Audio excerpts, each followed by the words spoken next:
Hey guys, what's up? It's me, Austin here. Today I'll be reacting to Game Theory, The Scary Crimes of the Minecraft Illagers. This video is by the Game Theorists, and if you haven't already, I highly suggest you go check them out. They make really good game theory videos. So if you're into that sort of stuff, I highly suggest you go to their channel, like this video, and subscribe as well. And the link to this video that I'm reacting to today will be in the description below as well. Also, only a small percentage of people who watch my videos are actually subscribed. If you like my videos, please subscribe. It's free. You can always unsubscribe later if you want to. Enjoy the video. What are the Illagers doing Let's in get that into dank, this. secluded mansion of theirs, with its redstone jails, elaborate altars, and hidden rooms housing strange obsidian structures? It really seems like they're plotting something. That is a quote from Marsh Davies, former creative communications manager for Mojang, in his introduction to the Evoker mob back when it was introduced in 2017. It's a line that is outright challenging us. It's telling us there's something hidden within the walls of the Illagers Woodland Mansion. There's a mystery to be solved out there in those dark forests. One that, according to my research, has gone unanswered that entire time.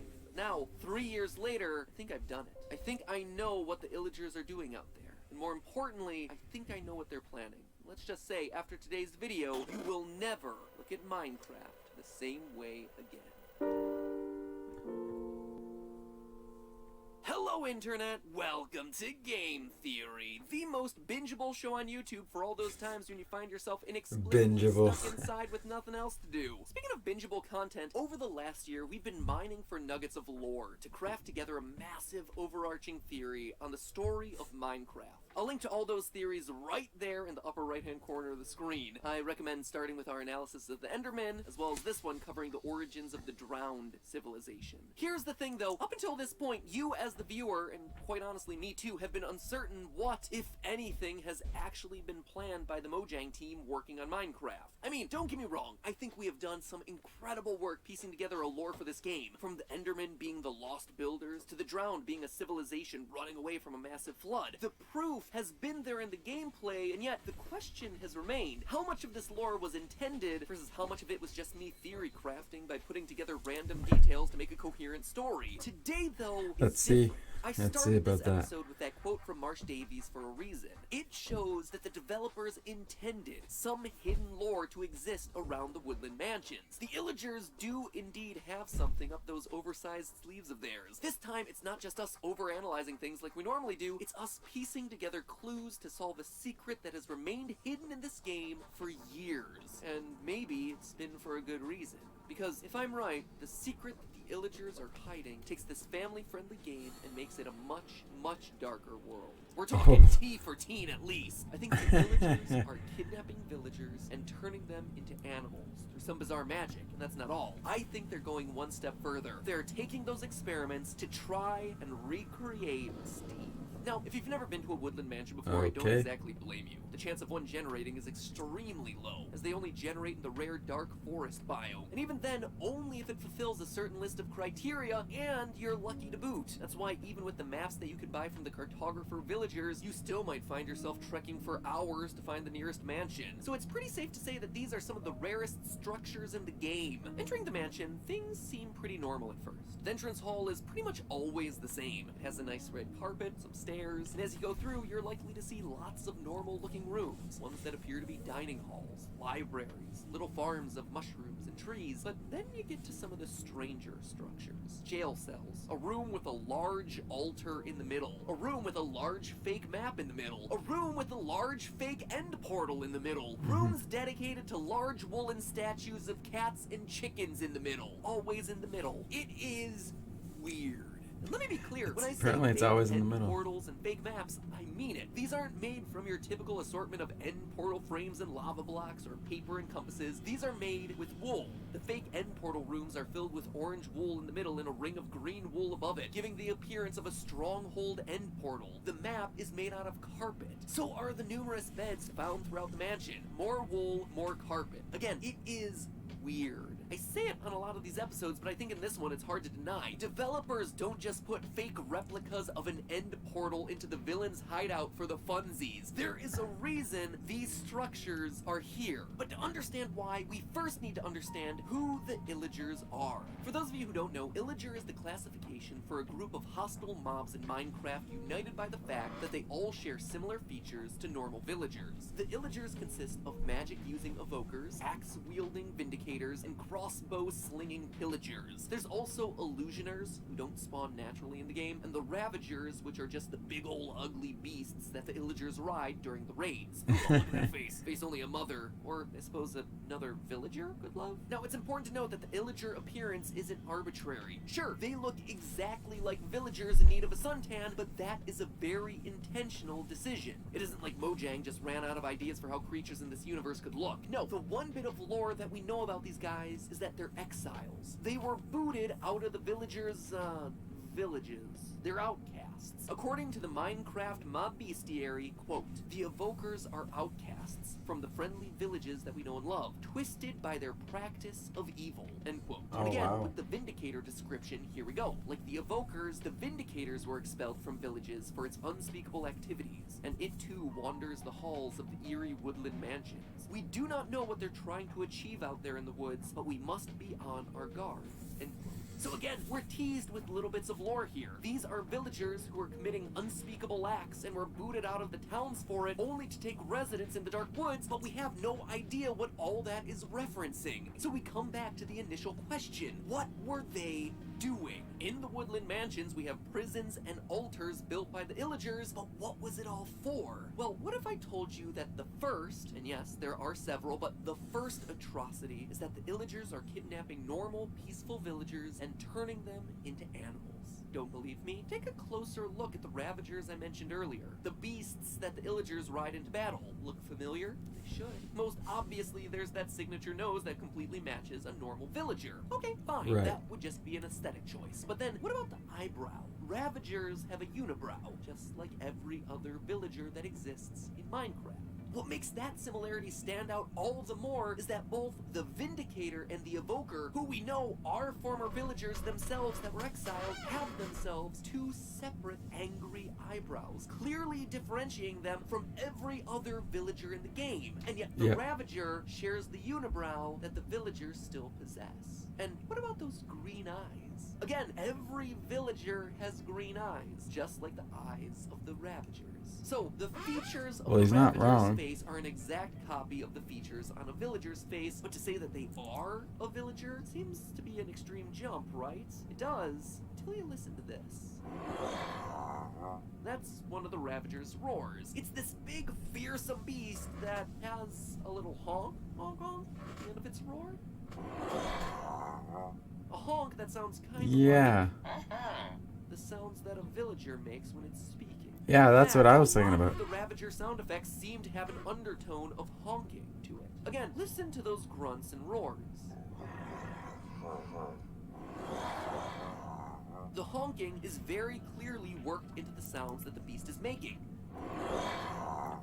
Honestly, I never even Just noticed like that. Along with the visuals, this was once an actual villager. But to me, the biggest piece of evidence doesn't come from the game itself, but rather from a tweet sent by Jeb, Chief Creative Officer for Minecraft. One of the odd little details about Ravagers was that when they were first introduced, they were programmed to be scared of rabbits. It was a cute little Easter egg to have a giant, hulking, fearsome beast suddenly run away from such a cute little animal. But when it was first discovered, Jeb, who, again, it bears repeating, is one of the main guys controlling everything Minecraft, Jeb tweeted back this. I asked Josh to remove this feature again, although funny, being scared of rabbits doesn't fit with the beast's lore. And doesn't fit with the lore? Ravager lore is non-existent. Literally, in the Meet the Ravager blog post, there is nothing about how these characters fit into the story. The various bestiaries and wikis, nothing about the lore of these mobs. Sure, there are stories about how they were originally conceptualized, what they're based off of, but nothing about the lore as they fit into the story of Minecraft. And yet, apparently, the lore exists enough for the rabbit scaring it off to somehow throw off that entire plot line. And I think I know why. I think it's because because they're made of villagers. And villagers aren't scared of rabbits, so the beast that they are turned into by the Illagers shouldn't scare them either. In short, I think that the prison cells and those sacrificial looking altar things in the woodland mansions are used for when evokers and vindicators capture villagers to use in their, how did the mob bestiary put it, unspeakable activities. I mean, between the magic and the axe, those two mobs should have pretty much everything they need to convert a villager into a giant hulking beast. Well, everything but the power over life and death. That would probably be helpful if you're trying to create some sort of weird animal villager monstrosity. Oh wait, the Illagers actually have that ability too. You see, evokers hold power over life and death considering that they're the only source of totems of undying. Oh yeah, I forgot about that. Totems are special items that allow the wielder to escape from death. And that, my friends, is the true plan of the Illagers. Sure, they might be making beasts out of villagers, but I believe that's only one component of their larger overarching plan. I think that the unspeakable activities that got them kicked out of the villages in the first place are actually them running experiments trying to harness the powers of life and death. They are literally playing God. I mean, they have totems of undying. They are the only ones to have totems of the undying. And we see that these things work. I mean, they certainly managed to keep us alive. Plus, we know that magic is a real thing in Minecraft. Obviously, in the game, we're able to enchant weapons and armor using lapis lazuli. So Minecraft is making the case that lapis lazuli has some sort of mystical power. Now, this isn't Yeah, and you can also idea. make potions and stuff. All the way to ancient Sumeria have also believed that lapis had some sort of mystical quality. The Sumerians believed that lapis held the souls of gods. And all of that seems pretty darn relevant considering where lapis lazuli is hidden in the woodland mansions. Well, it's not obvious. There is a block of lapis hidden in the center of the giant wool Illager heads that decorate the entire building, implying there to be this close connection between Illagers and this magical stone. I mean, in the statues, it's literally right where their brain should be. Now, I cannot stress enough how bad of an idea it would be to actually inject lapis lazuli into your head. There's nearly a 100% chance of medical complication and a 0% chance of you getting magical powers, but in the Minecraft universe, it seems like the odds are a bit more in your favor considering the evoker's magical powers. Could all of these statues be implying that evokers have lapis literally implanted into their skulls, thereby giving them their magical abilities? Probably not. If that were the case, you'd expect them to have some chance of dropping a shard of lapis or something. But the lapis stone being in the middle of the statue's head does imply that maybe experiments with lapis and magic were another thing that got these villagers kicked out and turned into the exiled Illagers. Which brings us back to their experiments on life and death. Because here's the thing, I don't think it stops with just the Ravagers. I believe that there's something far more sinister and threatening going on in the woodland mansions that ties together all of these clues while also explaining what happened to get the Illagers thrown out of society. In some rooms in woodland mansions, there are piles and piles of blue and cyan wool. Okay, it sounds pretty mundane. But consider the specific coloring of this wool. Blue and cyan. They're the same colors as default Steve's clothing. His cyan shirt, his blue pants. I mean, there is really no other reason to have stacks of blue and cyan wools together in a room. It is such a specific item in such a specific set of two colors. I mean, sure, technically 3 colors. The Illagers use blue wool sometimes as carpet to make fake beds or maps. But they also use yellow and red wool for those same purposes, and we see none of that in any of the rooms in the Woodland Mansion, and yet we see rooms dedicated to just blue and cyan wool. They are specifically Steve-colored wool piles. Steve and zombie-colored wool piles. Remember, this is a cult with at least some control over life and death. And in the Minecraft world, we see snowmen built with 2 snow blocks and a pumpkin. We see iron golems made by creating a T out of iron and then plopping a pumpkin head on top of that. Now we have ourselves a cult of Illagers who create giant statues in their homes and sometimes even embed lapis lazuli into them. So it's not so much of a stretch to think that they could maybe stack some blue and cyan wool together, plop a pumpkin on top, and hope to create a new Steve. But you see, that's where things probably went terribly wrong. An evoker using a totem of the undying must have tried to make this lump of wool come to life, only to create something twisted. Something twisted and something hungry. The first zombie. As the first zombies came out and started biting villagers, it's probably no surprise that the weird cultists who created it got booted from society and ended up settling huge distances away in dark and mysterious woodland mansions where they could continue their experiments in private. And now, those same cultists live in harmony with their creations. The Illagers now share their mansions with creepers and skeletons and, of course, their own zombified zombified creations, be they built from wool and skeletons, be they built from wool and dead bodies. So now we know why the Illagers exist, what makes them fundamentally different from their villager cousins, and why the two populations separated to begin with. Their big evil plot that's been alluded to by the development team since their inclusion in the game is to create their own life, create their own version of Steve using a combination of wool and magic. But in the process, they created zombies. They're like the Elric brothers of Minecraft. Who knew that it would take more than a few bits of wool to make a human? And now everyone in the Minecraft world has to pay a price. And that, my friends, is the secret of the Woodland Mansion. But hey, that's just a theory. A game theory. Thanks for watching. And hey, while you're here looking for things to binge, since I know you're probably not at work or school, watch the other 6 episodes that we've done on the Minecraft lore. Link is right there on screen as we speak. I'm telling you, each of these theories is awesome. They're some of my favorite theories that we've ever concocted on this channel. Minecraft is shockingly rich in its lore, and there's a lot of stuff here that we can really gnaw on to try and piece together the story. So check them out, let me know what you think, and make sure you subscribe. Buttons on screen for that as well, because you know that there's going to be more where this came from. We're getting close to putting together that overarching theory. I don't know about you, but I'm starting to see some big themes come together across these theories, and I think they are all telling one story. Man, that was a good video. That was a really good video, actually.